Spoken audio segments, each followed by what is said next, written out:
you can come forward and make up to 5-minute presentation to City Council.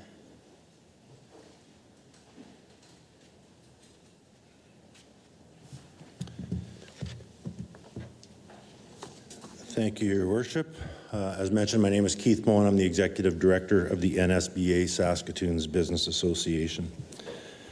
Since 2015, the NSBA's Tax Committee has reviewed the annual civic budget with the goal of helping you, City Council, individually, because it's a massive document, and we want to help you interpret the budget document. Some of our recommendations, particularly at the administrative level, have been addressed, while others, many others, have not. A consistent message we've had all along is to manage your expenses. The number one expense the city has is staffing costs. Each year, we've questioned the need for additional staff. And although it wasn't during budget deliberations, in 2020, we submitted a letter recommending the city do as the vast majority of the rest of the world had been doing and lay off a significant amount of its staff. In 2021, at budget time, we recommended a hiring freeze. This was called disingenuous. And although our submission resulted in a motion for a hiring freeze, the motion was defeated soundly. Our tax committee consists of professionals in the accounting, legal, human resources, government relations, project management, entrepreneurship, and business leadership fields. In addition, it consists of employees from some of the largest international firms that happen to be located here in Saskatoon. These people are experts in their field. The recommendations have largely fallen on deaf ears. This year, you have the opportunity to do what you should have been doing all along, to listen to our experts, to listen to their recommendations. Because the reality is, given the state of the city's financial affairs, you've made this a topic of conversation at unique places, not only at the water cooler, but among parents at children's birthday parties, for instance, and at campfires around Saskatchewan. All by people who normally don't give a hoot about civic affairs or politics. In other words, you've stepped in it big time and everyone is watching. We like to think of ourselves as the voice of common sense, and although we're speaking on behalf of our members as the voice of business, but based on the tremendous amount of feedback not only that I've received, but our board of directors and others within our organization have been receiving, I can anecdotally say that residents agree wholeheartedly with what we're recommending. So without further ado, here are our 7 recommendations, and it must be emphasized there is not a single silver bullet solution, therefore a number of difficult decisions must be made. Number 1, conduct an external HR audit with the goal of reducing staff by 10%. Areas of particular consideration should be environmental sustainability, human resources and labor relations, communications, planning and development.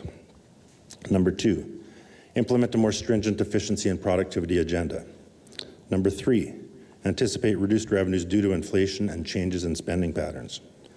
Number 4, discontinue programs that higher levels of government should fund. Number 5, postpone capital and operational expenses for green initiatives.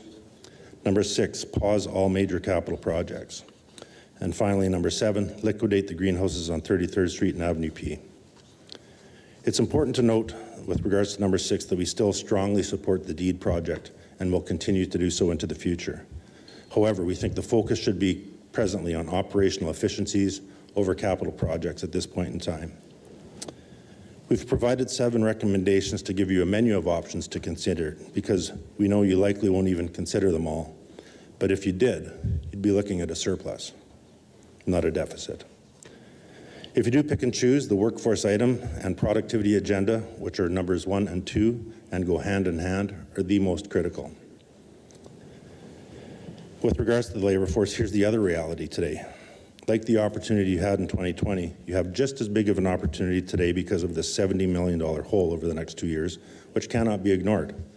So you're able to right-size your workforce. And the other beauty is that the people that are laid off today are going to find other work. Just look at the labor market of today.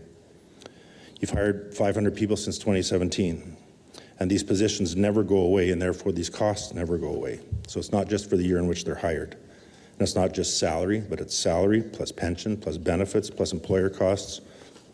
It's all too often that there's too many costs associated with employees. There were more than 500 people at City Hall making over $100,000 in 2022, which represented a 70% increase from the 300 people who made over $100,000 in 2021. It must also be emphasized we're not talking about frontline workers. We have to keep in mind, what is the return on investment for the taxpayer? Staying in your lane, item number 4, where funding from higher levels of government can also not be overemphasized. Get back to the basics: roads and infrastructure, protected services, waste management, and transportation. Thank you. Happy to answer any questions. Okay. Thank you, Mr. Moen. We do have questions. Councillor Hill. Thank you, Your Worship. And through you to Mr.